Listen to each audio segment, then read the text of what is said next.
বাপি, ও সোনা, ওঠ না। কত বেলা হয়ে গেল। চা করে রেখেছি, খাবি কখন?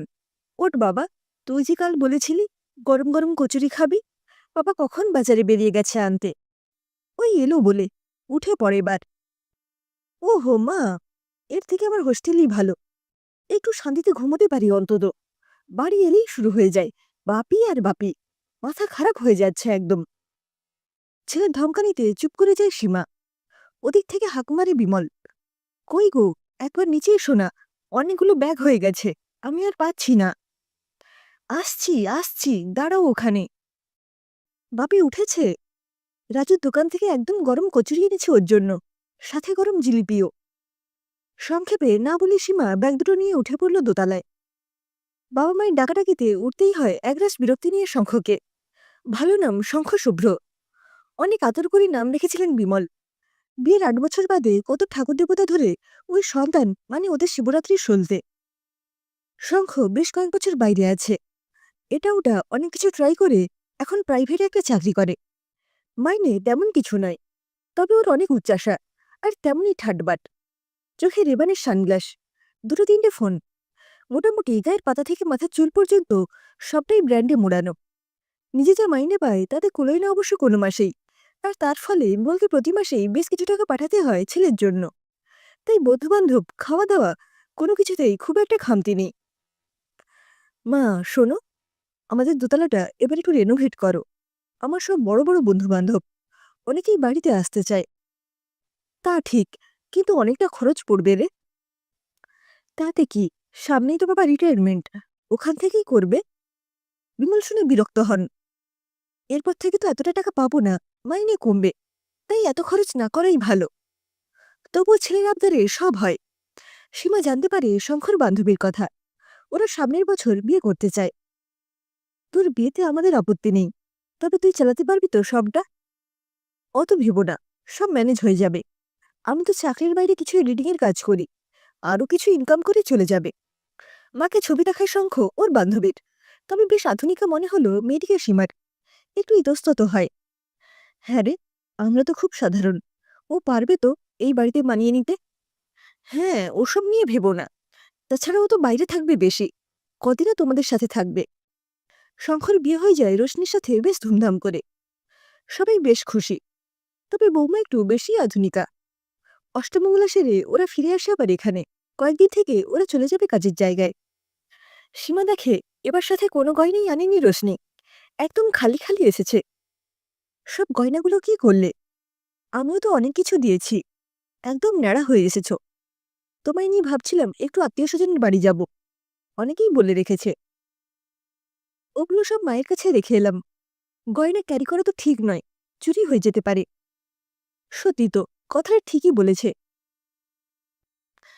আত্মীয় স্বজনের বাড়ি যাবার সময় নিজের গয়নাটি সাজিয়ে নিজে রোশনিকে সীমা। নতুন বৌমা বলে কথা, কদিন বাদেই তো ওরা চলে যাবে। ওরা চলে গেল, কিন্তু প্রত্যেক মাসে ছেলের চাহিদা বাড়তে লাগলো। বাবা, এই মাসে আরো কিছু বেশি টাকা পাঠাও। বুঝতেই পারছো, বাড়ি ভাড়া, তার উপর হোম ডেলিভারি খাবার নিয়ে সবটাই তো দিতে হয়। 3-4 মাস ছেলে দাবি মতো টাকা পাঠাতে থাকেন বিমল। কিন্তু সত্যি তো, আর পারা যাচ্ছে না। আর কতদিন এভাবে টাকা পাঠাতে থাকবেন? বাপি শোন, এ মাসে আমার আর তোর মায়ের কিছু টেস্ট আর চেক আপ আছে। এবার অত টাকা পাঠানো যাবে না। শোনো, এই মাসে একটু বুঝে খরচা করো। বাবা অত টাকা দিতে পারবেন না, বাড়িতেই রান্না করো। সে কি, আমি কখন রান্না করব? তা হবে না, তুমি পারলে করো। আমার প্রত্যেক মাসে 10,000 টাকা হাত খরচ চাই, ওসব জানি না। তুমি দাও, আমি কথা বলবো। কোনো মুরদ নেই তো বিয়ে করেছিলে কেন শুনি? তখন তো অনেক বড় বড় লেকচার দিয়েছ, এখন তো দেখি কিছুই নেই। তুমিও তো অনেক বলেছ, তোমারও তো কোনো যোগ্যতা নেই, শুধু সাজগোজ আর সিগারেট, তার উপর ড্রিঙ্কসও আছে। বেশ করি, একটা অপদার্থ ছেলে কোথাকার। নিজেও তো নেশা করো, সেবেলা কি না খাও, কিছুই তো বাকি নেই। আমি শুধু সিগারেটটাই খাই, মিথ্যেবাদী একটা। শঙ্খ আর রোশনির এক অদ্ভুত সংসার, যেখানে নেই কোনো বাঁধন, নেই কোনো নিয়ম। যে যার মতো আসে, খাবার আসে হোটেল থেকে, ঘরে ছড়ানো নোংরা, এলোমেলো জামাকাপড়। এই যেন এক অসুখী দাম্পত্যের মেষবাড়ি। সীমার খুব ইচ্ছে কয়েকদিন গিয়ে থাকে ছেলে বৌমার কাছে। ও বলতেই ছেলে বলল, মা, আমাদের 1 রুম ফ্ল্যাট, তোমরা থাকবে কোথায় এখানে শুনি? তাই ওদের আর আশা হয় না। দিন দিন ওদের চাহিদা বাড়তেই থাকলো। শঙ্খেরও খুব অসুবিধে, ওর হাত খরচ কমেছে, কারণ রোশনি চাহিদা মেটাতেই অনেক খরচ হয়ে যায়। চলে মন কষাকষি আর ঝগড়াঝাটি। কোনোদিন হয়তো সেই নিয়ে গলা আরো বেশি উঁচু হয়। আর তারপরই শঙ্খের ঘুমের ওষুধ খেয়ে পাশ ফিরে ঘুম, আর রোশনির সিগারেটে টান দিয়ে মনের জ্বালা মেটানো। হঠাৎই শঙ্খ মানে সীমার আদরের বাপি বাড়ি চলে এলো। কি রে বাপি, তুই একা? বৌমা এলো না? না মা, ওর তো ওখানে কাজ আছে, তাই পরে আসবে। আমি এলাম, কদিন ছুটি নিয়েছি। ছেলে রকম সকম একদম ভালো লাগে না ওদের। এ কি, সারাদিনই প্রায় ঘুমোতে চায়, ফেরার নামও করছে না। এই শোনো, আমি রোশনির সাথে কথা বলবো। সীমা বিমলকে ফোন করতেই হয় না, তার আগেই রোশনির ফোন আসে। কি ভেবেছে আপনাদের ছেলে? মায়ের আঁচলের তলায় ঢুকে থেকে বাঁচবে? ওকে বলবেন আমার হাত খরচে টাকাটা পাঠিয়ে দিতে। ছেলের কাছে কিছু শুনেছিল ওরা, চাপ দিতে মোটামুটি বেরিয়ে পড়ে। ও চাকরিটা আর নেই, আর তার উপর রোশনির এত টাকা দেওয়াটা আরও পেরে উঠছে না। এরপর থেকেই আসতে থাকে রোশনির ফোন, আর তার সাথে অশ্রাব্য গালাগাল। চাপে পড়ে বিমল টাকা পাঠাতে থাকেন প্রতি মাসে 10,000 করে। তবু মাঝে মাঝেই আবার টাকা চেয়ে পাঠাতো রোশনি, আর তার সাথে জঘন্য সব কথা। আকাশ থেকে পড়ে সীমা, তার ছেলেটি যে বড় বড় গল্প করেছে এতদিন সবটাই তাও জানতে পারে, ছেলের নেশার কথাও জানতে পারে। কান্নায় ভেঙে পড়ে সীমা, স্তব্ধ হয়ে যায় বিমল। হায় ভগবান, এই কেমন ছেলে ওরা মানুষ করলো, যার মুখে সবসময় বড় বড় কথা। এতদিন নিজেও ছেঁড়া কথায় শুয়ে স্বপ্ন দেখেছে, আর ওদেরও দেখিয়েছে। কি করবে ওরা এখন? সন্তান বাবা মাকে কথায় কথায় ছেড়ে দিলেও ওরা পারলেন না সন্তানকে ছেড়ে দিতে। তবে এর মধ্যেই ঘটে গেল এক চরম বিপর্যয়। ওরা টাকা না দেওয়াতে ক্ষিপ্ত রোশনি প্রতিদিন রাতেই ফোন করে হুমকি দিত। ওরা ফোন নম্বর পাল্টে দেওয়াতে কি করবে ভেবে পায় না রোশনি। টাকা ওর সত্যিই খুব দরকার। সেদিন রাতে ওরা তখন ঘুমোচ্ছে, হঠাৎই মাঝরাতে দরজায় খুব জোরে জোরে কড়া নাড়ার শব্দ। আমরা পুলিশ, দরজা খুলুন, না হলে ভেঙে ফেলব। ভয় উৎকণ্ঠায় দরজা খুলেন বিমল। একদল পুলিশ আর বড় জিপ নিয়ে আসে রোশনি। ও 498 করেছে শ্বশুরবাড়ির বিরুদ্ধে। টাইট জিন্স আর টাইট গেঞ্জি পরে রোশনিকে দেখে চমকে ওঠে সীমা। ইন্সপেক্টর, ওনাদের বলুন আলমারি খুলতে, আমার অনেক গয়না এখানে আছে। বলে ওঠে সীমা, না, ওর কোনো গয়না এখানে নেই, ওগুলো আমার গয়না, বিশ্বাস করুন। লকার খুলতে বলুন ওনাকে স্যার, বলে রোশনি। আলমারি খুলে দিতে বাধ্য হয় সীমা। বাড়িতেই গয়না রাখত সীমা, আর রোশনিকে এর আগে নিজের গয়না পরিয়েছে, তাই সবটাই জানত ও। তাই লকার থেকে সীমার গয়নাগুলো তুলে নেয় ও। স্যার বিশ্বাস করুন, ওগুলো আমার গয়না। আপনি প্রমাণ দিয়ে নিয়ে যাবেন পরে থানা থেকে, সবগুলোর ক্যাশ মেমো লাগবে। ওরা শঙ্খকে অ্যারেস্ট করে নিয়ে যায় সেই রাতেই নন বেলেবল অফেন্সে। পরদিনই ব্যাংক থেকে টাকা তুলে সীমা আর বিমল রওনা দেয়। হে ভগবান, কার পাপে কে শাস্তি পাচ্ছে, অথচ কি করে ফেলবো ছেলেটাকে? সত্যি, ছেলেকে ফেলতে পারেন না ওরা। লড়াই চলতে থাকে, সর্বশান্ত হয়ে যায় ওরা, ফেরত পায় না গয়না। অসুস্থ হয়ে পড়ে সীমা, চোখের জল ফেলে ফেলে চোখ দুটো অন্ধ হওয়ার জোগাড়। 2 বছর লড়াই করে ডিভোর্সটা হয়ে যায় ওদের। তবে বিমলের গচ্ছিত টাকায় সবটাই চলে যায়। সীমা ফেরত পায় না ওর গয়নাগুলো। ওর বিয়ে সময়ের গয়নার ক্যাশ মেমো কোথায় পাবে? অনেকদিন বাদে হয়তো নিশ্চিন্ত জীবন, কিন্তু না, তা হয় না।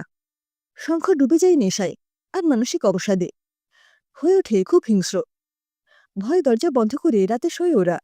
বাধ্য হয়ে ওকে অ্যাসাইলামে দেয় ওরা, আর কোনো উপায় ছিল না। এর মাঝেই সীমা ধরা পড়ে ক্যান্সার, নড়ে যায় বাড়ির স্তম্ভটা।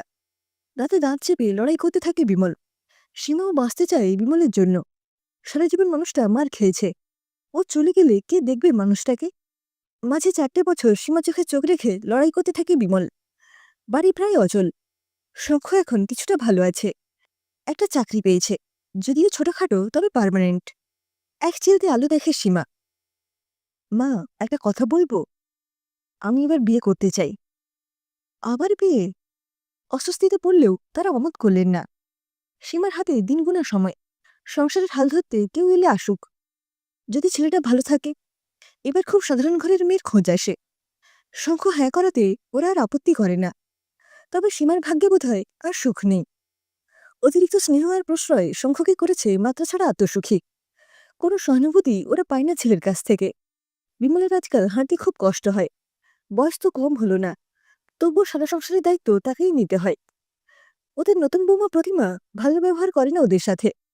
শঙ্খর উপর জমে থাকা রাগটা সবসময় উসুল করে শ্বশুর শাশুড়ির ওপর। অথচ একটা সময় সব জেনেও এসেছিল এই বাড়িতে। একদম গরিব ঘর থেকেই মেয়ে এনেছিল ওরা।